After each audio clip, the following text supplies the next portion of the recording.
Hi, my name is Odalis. My mother-in-law once told me, try not to embarrass us. That was her invitation to a gala, sent like a dagger wrapped in gold foil. I wore my mother's dress. I walked in alone, and the moment I entered, silence swallowed the room. But silence wasn't the worst part. It was the quiet rewriting of history, erasing her name, erasing mine. They thought I'd shrink. What I did next?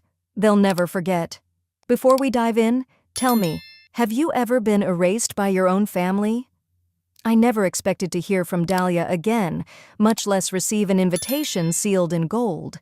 It came in the late morning mail, tucked between a Home Depot coupon flyer and a credit card offer I'd already tossed into the bin. The envelope was thick, stiff like it had been ironed, and smelled faintly of roses and something sharper, maybe entitlement. I opened it right there at the kitchen counter, toast still warm, coffee halfway done. Dress well, try not to embarrass us. No signature, no warmth, just that one cruel line floating on linen paper like a slap dressed up in silk gloves. There wasn't a single doubt who it came from. Dahlia Corwin didn't write letters, she dictated commands. I hadn't spoken to her since the holidays, if you count being talked at during a silent dinner as speaking. Now she was inviting me to the Corwin Women's Legacy Gala? That event was sacred ground to her. Every year she hosted it at her estate, a museum masquerading as a home, filled with marble busts, old money, and newer faces trying to get a seat at her table. And me? I was the footnote, the outsider, the afterthought who married her son Emery when he was still in his artistic rebellion phase, the one who painted houses and wore hand-me-down denim instead of Chanel, her family's unexpected addition, as she once whispered to a guest within earshot. I set the invitation on the counter, blinked, and reread it twice. Later that afternoon, Kaylin popped by. She's my friend from the print shop where I do contract layout jobs. We share clients, iced coffee orders, and survival tips for dealing with people who think creative means beneath them. You're kidding, she said, squinting at the card. She wants you to show up, looking fabulous, just to stand next to Isolde and make her shine brighter? She didn't say that, I said, even though we both knew she didn't have to. Kaylin snorted. You really think they want you there to celebrate you? No. They want to control the story. If you don't show up, you're the ungrateful one. If you do, they'll pretend they included you, while making sure no one takes you seriously. I didn't reply right away. I just stared at the words again. Try not to embarrass us. Later that night, when the house was quiet and Emery was asleep on the couch, head tilted back, mouth slightly open like always, I walked into our bedroom closet. I opened the old cedar trunk I hadn't touched in years. Inside, wrapped in tissue and memory, was my mother's dress.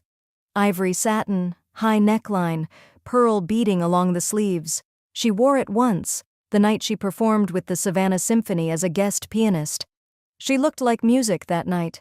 I was only 13, but I remember it clearly. The pride on her face, the way people stood when she walked past, not because of money, but because she carried herself like she belonged.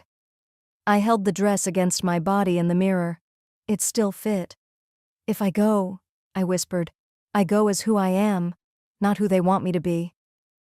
2 days later, I drove myself to the Corwin estate. Emery said he'd meet me there. I'm helping them set up audio, he mumbled. It's chaotic. That word again, chaotic. It was always his excuse for being complicit. Things were always too complicated to speak up, to draw a line, to choose me over convenience. The Corwin house stood tall and wide under the Georgia sun, flanked by perfectly trimmed hedges and 2-story columns that looked like they belonged in a courthouse. The driveway curled like a smug smile. A valet opened my door and blinked.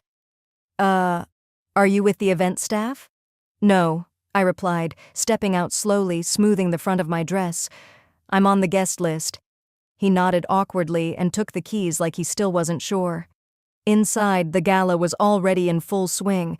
Crystal chandeliers cast golden light over women in dresses that whispered old money and sprayed perfume louder than any voice. I tried not to stare, tried not to count how many glanced my way and then glanced again, not because they recognized me, but because they didn't. A waiter holding a tray of champagne passed by. I reached out for a glass. He turned his wrist slightly so the tray leaned away and kept walking. Maybe he didn't see me. Maybe he did. I made my way to the table chart near the entry. My name, O. Voss, was scribbled in small cursive near the corner of a table labeled 17. I followed the signs, weaving through laughter and practiced smiles, until I found my seat. It was next to the hallway to the restroom. The nearest light flickered faintly overhead. Every other place card at the table was crisp, folded upright with gold trim and full names. Mine? O. Voss, +1, optional. Not even Mrs., not even Odeline, just the vague, lowercase existence of someone barely tolerated. I was smoothing my skirt when I felt eyes on me. Dahlia approached like a storm in stilettos, all posture and pearls. Isolde trailed behind her like a glossy shadow. And Emery? He was 3 steps behind, adjusting his cufflinks like it gave him a purpose. Dahlia's gaze traveled down the dress, lingering at the waistline. "That's quite the outfit," she said. "Let's just hope you don't spill red wine on it." Before I could speak, she turned to a group of guests nearby. "This," she announced, "is Odalise. She married my son Emery during his bohemian phase. You remember? Those years when he thought owning a ladder and some paint made him a Renaissance man." Laughter rippled. I stood still. Emery chuckled too, quiet but enough. I caught Isolde's smirk before she turned away, looping her arm around her fiancé and floating back toward the main room. I sat down and tried to disappear. That's when I noticed the napkins. Every setting had a crisp, white cloth napkin folded into a delicate crane, each one perched like origami swans in flight. Except mine. Mine was flat. Folded once. Like it had been forgotten or rushed. And Isolde's? Her napkin had a gold pin holding it together, a pearl in the center, a tiny crown atop a paper bird. I didn't say anything. I just watched. Learned. The dinner started. No one spoke to me unless I initiated. No one asked where I got my dress or how I was doing. The server skipped my wine glass. Dahlia made a joke about people clinging to things that never belonged to them. Everyone laughed. Emery laughed. I sipped my sparkling water. Next time, I don't come quietly. I didn't come quietly, but silence followed me anyway. After the dinner plates were cleared, I stepped away from table 17, smoothing the front of my dress where the seams had started to dig in. I walked through the ballroom slowly, not aimlessly. I needed a minute to breathe and remind myself this wasn't their night. It was mine, even if they didn't know it yet. The chandeliers sparkled overhead like they were holding secrets. Every group I approached looked up, smiled politely, then peeled apart like cellophane. One woman with slicked-back blonde hair and a pearl-studded clutch tilted her head and asked, "Oh, are you the one who doesn't know which fork goes with the salad?" She said it like it was a joke. I smiled like I didn't bleed. I spotted Emery across the room. He was laughing. Not the kind he gave me on our porch when the wind hit just right and we remembered why we got married. No, this was something else. Easy, sharp. He was standing next to Dahlia and 2 men in tuxedos who probably owned foundations named after themselves. He didn't wave, didn't blink, didn't see me, or pretended not to. I moved toward the sidebar, away from the main circle, reaching for a glass of sparkling water, when the zipper at my side bit down. I exhaled through my nose and tugged gently, hoping no one noticed the dress pulling awkwardly against my ribs. That morning, a branded white box had shown up at my door. Corwin Styling was etched in delicate gold script on the ribbon. Inside was a dress, sleek, tailored, elegant, but clearly 2 sizes too small. Kaylin had called me the second she saw it. "They're trying to squeeze you into their mold," she warned. "Don't give them that satisfaction. Wear your mother's dress." But pride is a strange thing.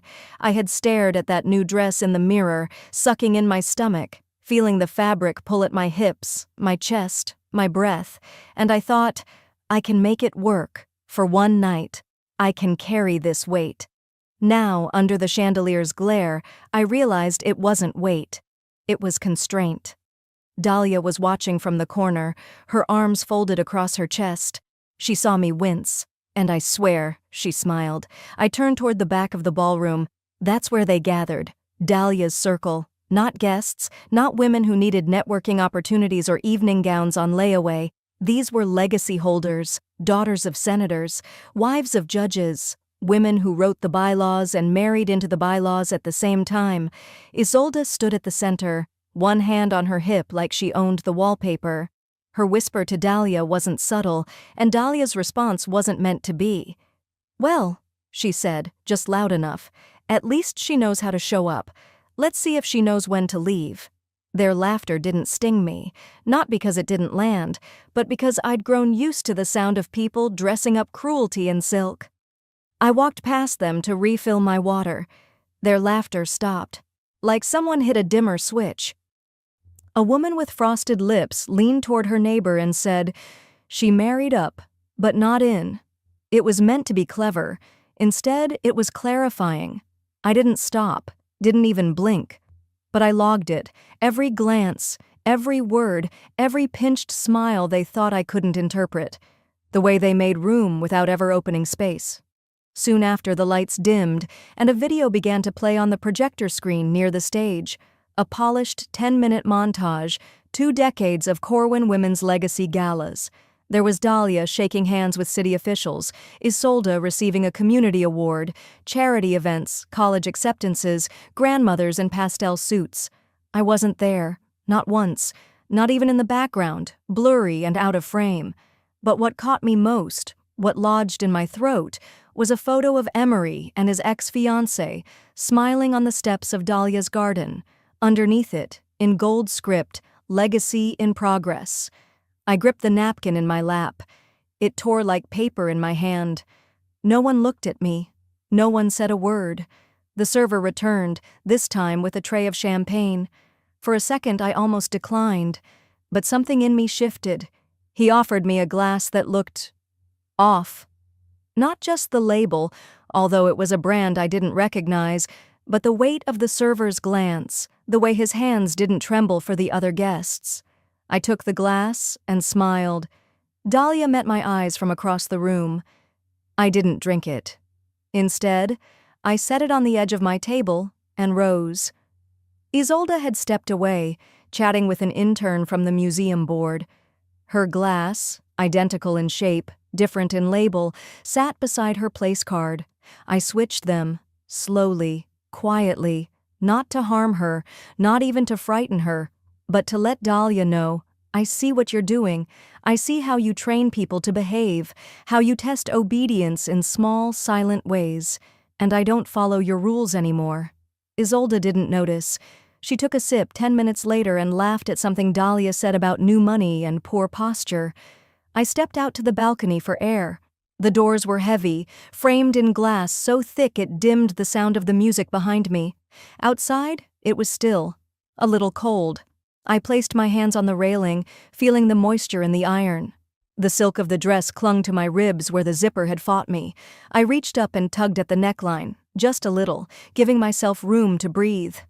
"You wore this with pride," I whispered into the wind, picturing my mother on that stage, fingers floating across the piano keys like she belonged there.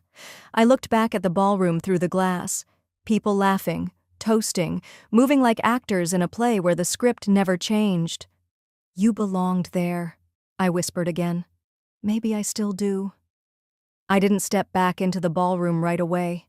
Instead, I took a side hallway, dimmer, quieter, and let my heels guide me toward the east wing.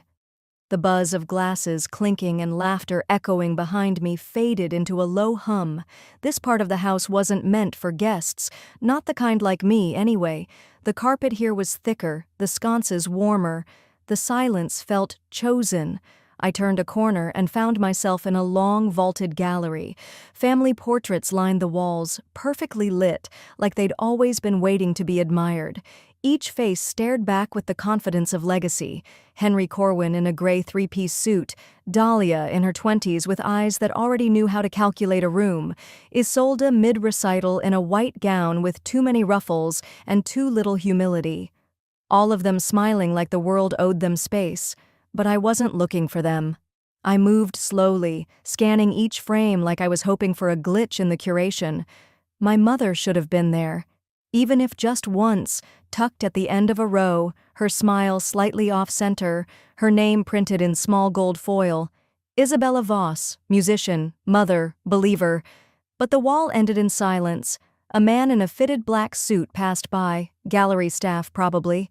I hesitated, then asked gently, "Was there ever a photo here of a woman named Isabella? She used to play piano, a long time ago." He paused too long. His eyes did a flicker, up to the portraits, then back to me.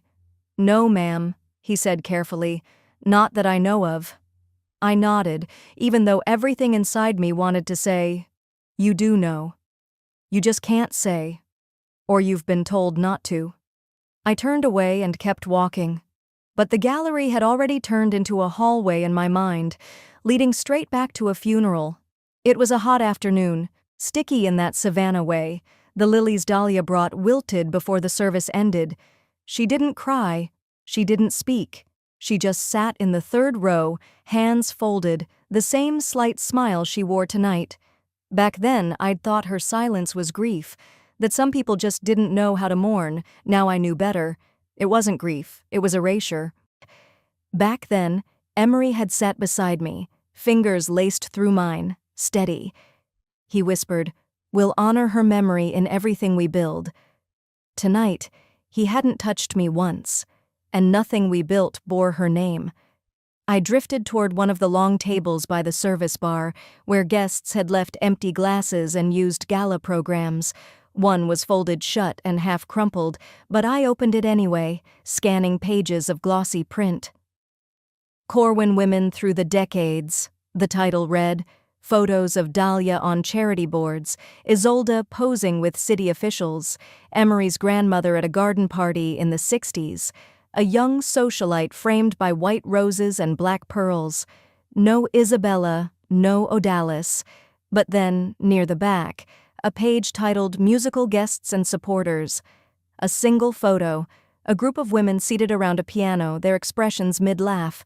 And there she was, my mother, cropped at the edge, half out of frame. The dress she wore was unmistakable, the same one I had nearly ruined getting into tonight. No name, no caption, just a half body in the margin of someone else's celebration. My hand tightened around the paper. The silence inside my chest wasn't soft anymore. It burned. I didn't need to shout to feel it rise. My phone buzzed in my clutch. I pulled it out. "Kaylin, are you okay? Do you want me to come pick you up?" I stared at the message, thumbs hovering. I started to type yes. Deleted it. Typed maybe. Deleted that too. And finally, "No, I need to stay. I need to remember how this feels." The hallway led to a small marble room just off the back courtyard, one of those in-between spaces rich people forget they have. I stepped inside and looked at myself in the mirror. The dress fit too tight. My makeup had started to soften at the corners of my eyes. But what struck me most wasn't how I looked. It was how much I didn't look like me. I looked like them. But the eyes staring back didn't belong to someone welcome. They belonged to someone erased. I stepped closer to the glass, then whispered, "They erased her. They're trying to erase me. But I'm still here. And I'm watching." I unfolded the program one last time, then carefully refolded it into thirds. I walked back to table 17 and slipped it under the napkin, still lying flat, still untouched, still folded wrong. Music swelled behind me, followed by applause. I looked toward the main ballroom. Dahlia had taken the stage. Her voice rang out, elegant, smooth, practiced. "To legacy, loyalty, and elegance." The crowd cheered. Crystal glasses clinked. I didn't clap. I turned slowly and walked toward the sound, not rushed, not hesitant. I didn't come to blend in anymore. I came to be remembered. I stepped back into the ballroom just as the last round of applause faded beneath Dahlia's closing words. "To the women who carried us to where we are today," she said with her signature poised smile, crystal flute raised high. The crowd offered their second-hand admiration, perfectly timed claps echoing across the chandeliers. I stood near the edge of the room, unnoticed. My entrance didn't pause a single breath. Dahlia didn't glance my way, not even a flicker of acknowledgement. Her gaze swept over the crowd like she was taking inventory of legacy and loyalty. I didn't qualify for either.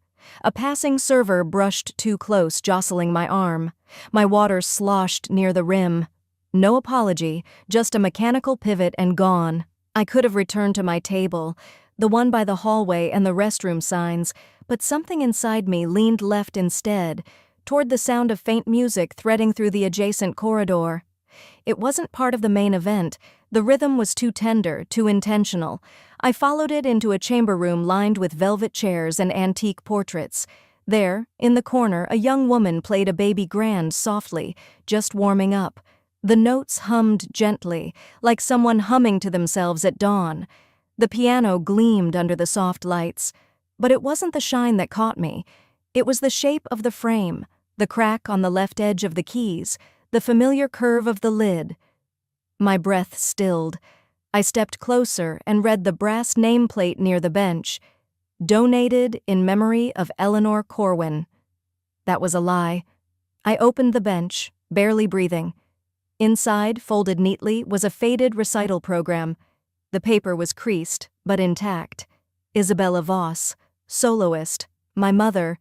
This was her piano, the one she used when I was little, at her final public recital. I remembered how she cleaned it with lemon oil and wrapped the keys when the weather turned. They'd renamed it, donated it under another woman's name, stripped her story, polished it over, and placed it here like a family heirloom that had always belonged to them. I stared at it for a long time. A rustle behind me broke the stillness. "Are you Isabella's daughter?" I turned. A girl, barely out of college, stood near the doorway, dressed in Gala black with a clipboard against her chest. She had soft eyes, hair pulled back tightly, and a voice that didn't rush. "Yes," I said. She stepped closer. "My aunt used to take lessons from her. She still talks about her, how she played like thunder but spoke like velvet." I didn't speak. My throat had tightened in a way I hadn't expected. "She used to play here," the girl said, nodding toward the piano. "Before they changed the name. Said your mother never asked permission to belong. She just did." My hands gripped the bench edge, steadying myself. "What's your name?" "Ava." "Thank you, Ava." She hesitated, then smiled gently. "You walk like her, like you don't need permission." The moment hung in the air, quiet, not heavy. I didn't need to respond. That was enough. I returned to the ballroom as Dahlia took center stage again, this time flanked by Isolde, whose sequined gown glimmered beneath the spotlight. And now, the Corwin Excellence in Legacy Award. A pause for effect. The crowd leaned in. "Goes to my daughter, Isolde Corwin Gresham, for her continuity of tradition and grace." Applause erupted. On the large screen behind them, images rolled. Isolde at university, at fundraising galas, shaking hands with mayors. The final slide froze on a quote, "Elegance is knowing your place and thriving in it." Dahlia turned. Her eyes found mine for just one breath. Then she smiled. That smile didn't need words. I knew what it meant. Stay in your place. Emery, seated near the stage, clapped along, his expression fixed and unreadable. Not once did his eyes seek mine. I stood, my chair scraped softly. No one noticed. I walked quietly past servers, down the carpeted hall toward the coat room. My phone buzzed. A text from Kaylin. "I'll wait outside just in case." I stood by the door, hand wrapped around the cold brass handle. I could hear the buzz of celebration behind me, muted but persistent. Laughter, clinking. If I leave now, they win. Again. Again. I let my fingers drop away from the door. Instead, I walked back down the hall, past the portraits, past the room with the piano, past everything that tried to write my mother out like she never mattered. Near the main entrance sat the guest book, thick, leather-bound, and unattended. I picked up the pen. I didn't just sign my name, I added a line beneath it. Daughter of Isabella, former soloist, still standing. Then I folded the corner of the page, just slightly. A crease, sharp and silent, like a crane's wing. I walked away from the guest book without turning back. The folded corner stayed in my mind like a breath held too long. I didn't go toward the ballroom again. Instead, I slipped into a narrow hallway off the main corridor, the kind designed for staff to disappear through, where trays moved faster than faces, and everything smelled faintly of polished silver and citrus cleaner. The sound of clinking glasses and artificial laughter faded behind heavy double doors. What remained was the quiet hum of refrigeration units and the humbler truth of this place. Beneath the crystal there was always concrete. I wasn't running. Not really. I just needed space to breathe without being looked at like I didn't belong. My heels, beautiful and cruel, had carved blisters into the back of my feet. The satin lining of my mother's dress stuck slightly to the sweat between my shoulder blades. And still, I wouldn't trade it for anything in Dahlia's closet. I found a marble planter bench tucked beneath a window and sat. The cool stone calmed my thighs. My chest rose and fell in a rhythm I hadn't felt all night. Not freedom exactly, but relief. Then a quiet clatter down the corridor. A man in a black vest and rolled sleeves appeared, balancing a tray of empty champagne flutes. His hair was gray, his hands worn.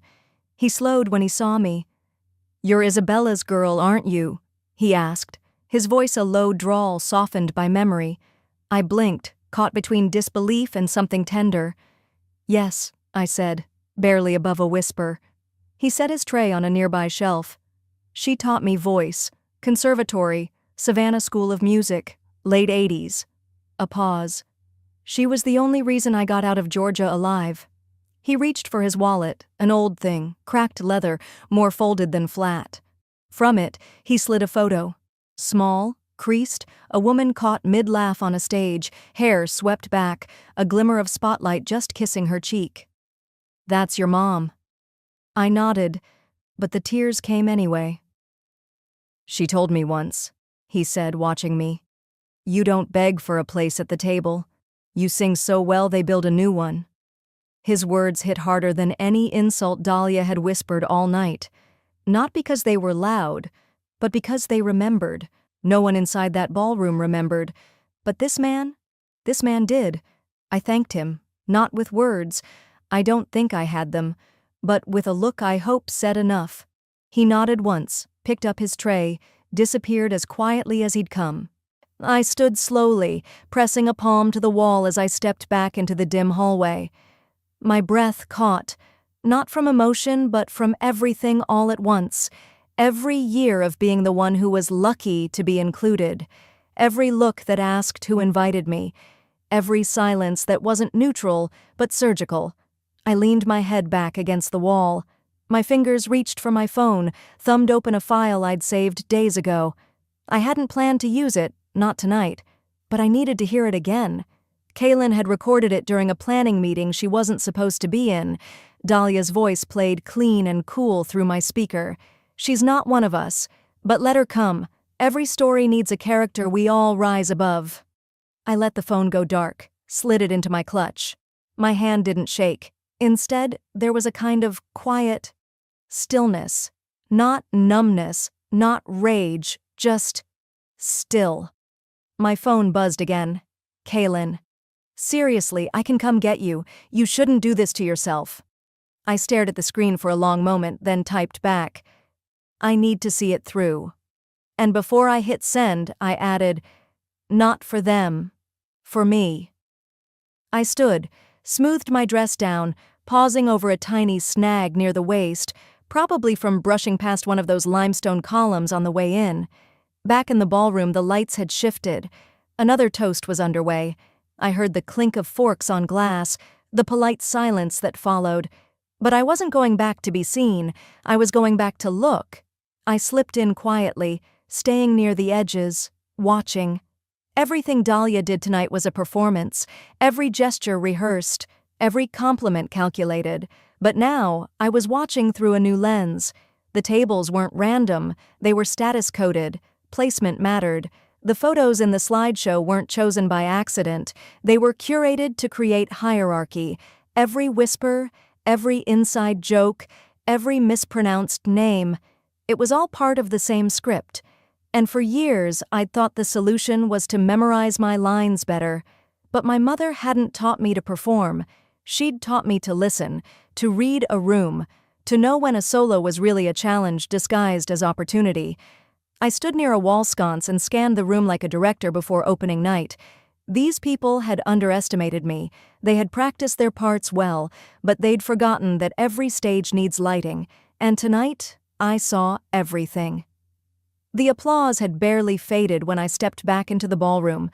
The tempo inside had changed, faster, louder, smugger. I could see it in how people moved, the way they leaned in toward Dahlia like sunflowers chasing the sun. She stood near the stage now, radiant in her confidence, champagne flute raised just slightly, never high enough to appear eager, never low enough to appear passive. Guests hovered in orbit around her, offering little compliments dressed as insights. Only Dahlia could have pulled off this level of elegance, someone murmured 2 steps from me. She's the standard, another agreed. She is the legacy. Then her eyes flicked toward me. The look wasn't long, barely a pause, but it was intentional. It said everything. You're out of your depth. And still, I didn't look away. She didn't know I was already gathering my lines, framing the stage in my mind. I crossed the ballroom, weaving through guests with purpose. Every face was a card in a deck I hadn't fully played yet. When I pushed through the powder room doors, the lighting changed again, cooler, quiet. And that's when I heard her. Isolde, her voice, floating from behind the partition wall, sharp as crystal. She really thinks wearing that dress makes her one of us. Laughter, tight, performative. She doesn't even know half of it. I didn't need to move. My feet walked me forward on their own. I turned the corner, and they saw me. The other woman, a donor, I guessed, turned away, nervous. But Isolde just blinked at me, like she'd been waiting to be caught. I said nothing at first. I looked her square in the eye. That dress, I said calmly, belonged to a woman more elegant than this entire ballroom. Isolde smiled, tilting her head. Then maybe she should have been the one invited. She didn't need to shout. The words sliced just fine, whispered. I didn't respond. I didn't need to. I turned and walked out with something colder than anger in my chest. Resolve. In the hallway outside, I pulled out my phone. I wasn't checking messages. I was checking proof. Kaylin had forwarded something hours ago. I hadn't opened it fully until now. Subject: scrub these names. It was an internal Corwin Foundation thread, a string of emails, some Dahlia had written herself.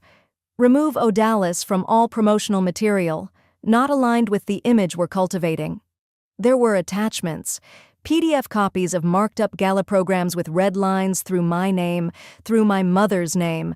Photo captions removed, entire shots discarded. I stared at the screen, heart steady. No tears, no flare of indignation. Now only confirmation. I pressed forward, forwarded the entire thread to my private drive, then to Kaylin. Caption: for safekeeping. I returned to my table. Nothing had moved, not even the napkin, still flat, still signaling what I already knew. I picked it up and folded it, first in half, then in triangles, then smaller folds again. My fingers remembered the rhythm. My mother had taught me how to fold cranes during long afternoons in the back of our old church. I set the finished crane beside my untouched champagne glass. A server walked by and caught sight of it. He paused, just for a second. I looked at him, just enough for him to know. It meant something. Then I turned back to the stage. Dahlia took center again. "Friends," she called, lifting her glass with that voice meant for stages, not living rooms.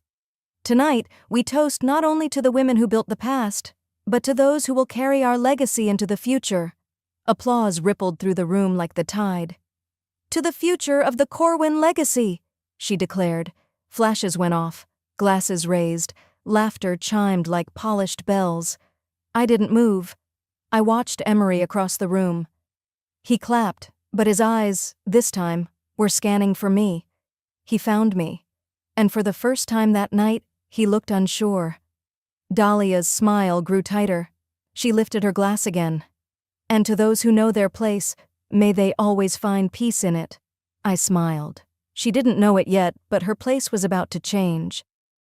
The music had quieted, the clinking of glasses now replaced by murmurs as the MC hesitated on stage, scanning his cue card like someone reading a sentence that had suddenly rewritten itself. We have a closing guest submission?" he asked, voice tilting upward in confusion. A few heads turned, then more, like a wave rolling across the ballroom. I stepped forward from the back, my heels steady on the polished floor. One hand held a folded sheet of paper. The other? Calm at my side. I didn't rush. The walk itself was the announcement. I passed Isolde and Dahlia, still perched near the stage, posed for their final moment under the lights. Their faces froze. Whispers darted like lightning bugs around the room, quiet at first, then louder. "Is that Odalis? She's walking to the mic. What is she doing?" I climbed the few stairs to the small platform. My hands didn't tremble. I unfolded the paper slowly, placed it on the podium, and looked out over the sea of carefully curated faces. No one interrupted. They were too shocked to move. "Before you toast to legacy," I said evenly, "maybe we should ask, whose legacy are you really toasting?" The words didn't echo. They didn't need to. They cut through the room like clean shears through silk. I reached into the inside pocket of my coat and pulled out a photo. Printed, tangible, undeniable. "This is Isabella Voss," I continued. "My mother. A woman who played piano on this very estate in 1993. That recital piano you clapped over earlier? That was hers."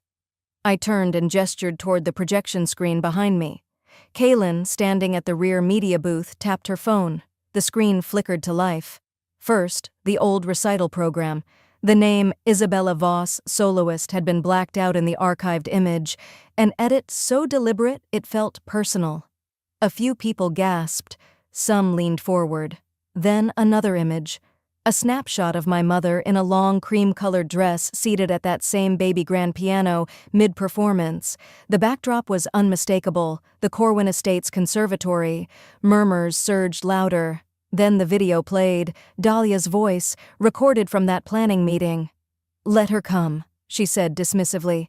"Every story needs a woman to remind us how far we've come." And then, a screen grab of the internal email I'd received hours earlier, blown up on the ballroom's massive monitor. Subject: Scrub these names. Exclude Odalis from all public-facing media. She's not aligned with our image. Signed, Dahlia Corwin. Another beat. Then the file names of the attachments, scrolling, dozens of files. All alterations, all edits to remove my mother and me from this family's narrative. One donor got up and walked straight out. Another leaned to his companion and muttered, Isn't that illegal?" Cameras began to rise. Some were phones, others had press tags dangling from their necks.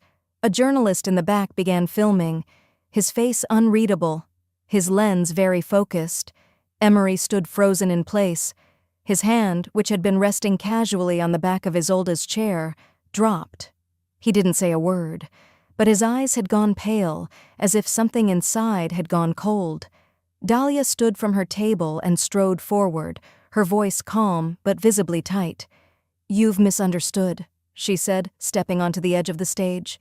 "This was never meant to be public." I didn't flinch. I turned to her and said clearly, "That's the problem. Your whole legacy is built on silence." I placed the documents gently on the podium beside me. "You don't get to erase us. Not tonight." Then I stepped aside.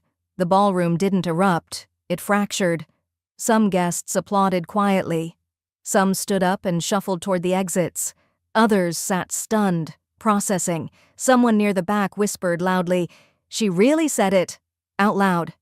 one of Dahlia's close confidants, a woman with white hair and a string of pearls too tight on her neck, leaned toward Dahlia and hissed, "You said she wouldn't come." Dahlia turned on her heel and descended the steps without another word.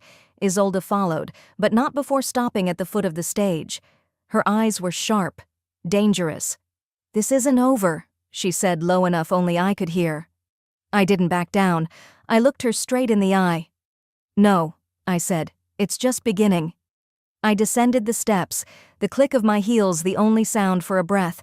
The napkin crane waited on my table like a sentinel. I picked it up, folding its wings gently in my palm. I was almost to the door when a voice stopped me. "I've worked here 12 years, said a server quietly. "No one's ever said what you said." I looked at him, young, maybe in his 20s, trying not to shake under the weight of what he'd witnessed. I smiled, small and sure. "Then maybe tonight," I said. "Someone finally listened." The applause was still trailing off behind me when I heard my name, not warmly, not kindly.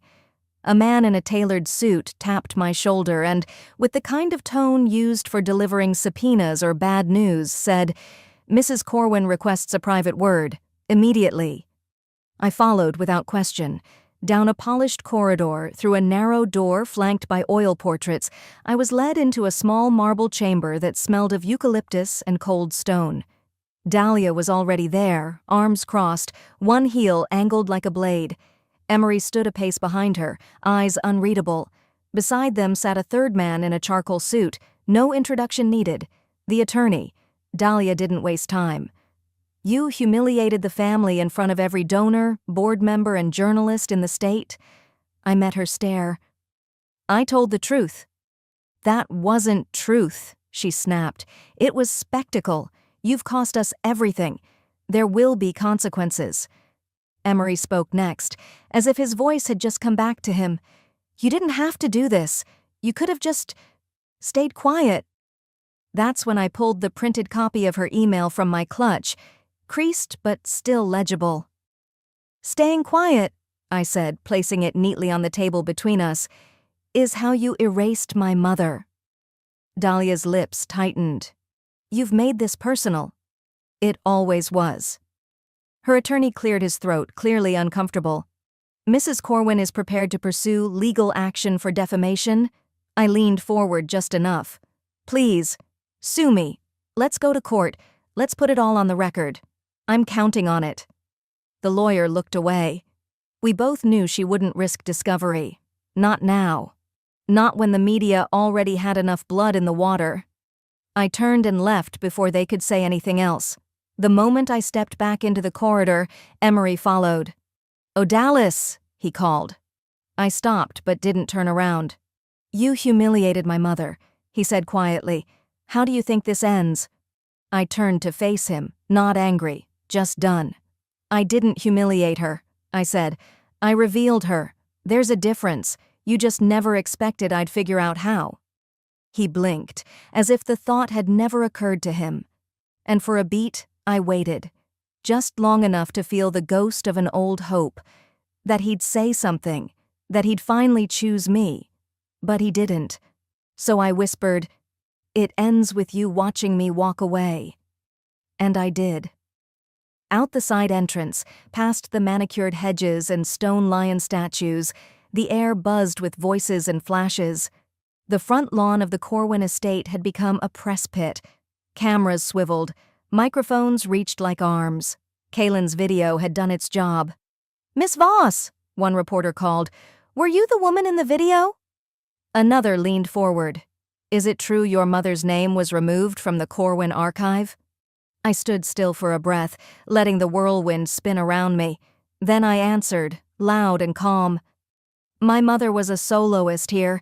She built this legacy long before they tried to brand it." The flashbulbs ignited again. But I didn't flinch. Later, when I made it back home, the silence greeted me like an old friend. I kicked off my heels, placed the crane on the table, and sat beside a framed photo of my mother. She was mid-laugh in the picture, one of the rare candids. I hadn't realized how much I missed that exact laugh until now. The messages were already pouring in. former students of hers, old colleagues, anonymous notes from current staff. One read simply, "Thank you. We remember her. And now, we remember you." I placed my phone down beside the napkin crane. Emery didn't come home that night, and I didn't wait up. The next morning, my phone buzzed with headlines. One donor email thread had leaked, again, not from me. 2 major sponsors had pulled out from the Corwin Foundation. A board member had resigned, citing a culture of elitism and historical revision. Then came Dahlia's public statement. "We regret the confusion and misrepresentation. We remain committed to family values and community excellence." The comments section was relentless. "Spare us. Family values? You erased your own." The truth always finds light. I didn't say a word. I didn't need to. The following Thursday, a letter arrived. Handwritten, the envelope cream-colored and crisp, unlike the ones that used to come from the Corwins. This one was from the Savannah Conservatory of Music. They'd seen the footage. The board, led by its student committee, was organizing a concert in honor of women musicians who'd shaped their community, and they wanted to feature Isabella Voss, not in the margins, not in whispers, center stage. They asked me to speak. I sat down at the kitchen counter, read it once, then again. Then I placed it gently next to my mother's photo. For the first time in over 2 decades, her name was printed in ink, and not followed by a silence. That Sunday afternoon, I stepped back into the hall where my mother had once played. The space was the same, the chandeliers casting soft gold over the dark wood, the baby grand standing proud beneath its spotlight. But something had changed. Above the piano now hung a portrait of Isabella. She wasn't young in the image. She was luminous. Mid-performance, mid-movement, mid-memory. She wasn't just present, she was permanent. Dahlia didn't come. Emery hadn't replied, but the room was full, not with elites, but with neighbors, former students, young girls in ballet flats, men in worn coats who nodded with recognition when I said her name. I stood behind the podium, hands resting steady on the sides. "My mother never asked for recognition," I began. "She simply gave everything she had to every student, every song, every room she entered." A pause. "She didn't build legacy with dollars or names carved in stone. She built it with how she made people feel, and if that's not worth remembering, then we've misunderstood what legacy even means." They stood as I stepped away. No fanfare, no spotlight, just warmth and breath. After the concert, I stayed behind to help collect programs from the chairs. A girl in a denim jacket, barely 20, walked up and hesitated before offering me something, a napkin, neatly folded into a white crane. "We saw you fold one of these at the gala," she said softly. "Some of us, we saw everything. That was for her, wasn't it?" I looked down at the crane. This one had softer corners, a gentler fold, like it hadn't been made out of anger, like it had been made out of love. "It was for her," I said, "and now, maybe for me too." I tucked the crane into my purse. This one wouldn't go back to the table. This one would stay close. That night, I was halfway through brewing tea when my phone buzzed. Emery's name blinked on the screen. "I never wanted to lose you," his text read. My fingers hovered over the keyboard before I typed my reply.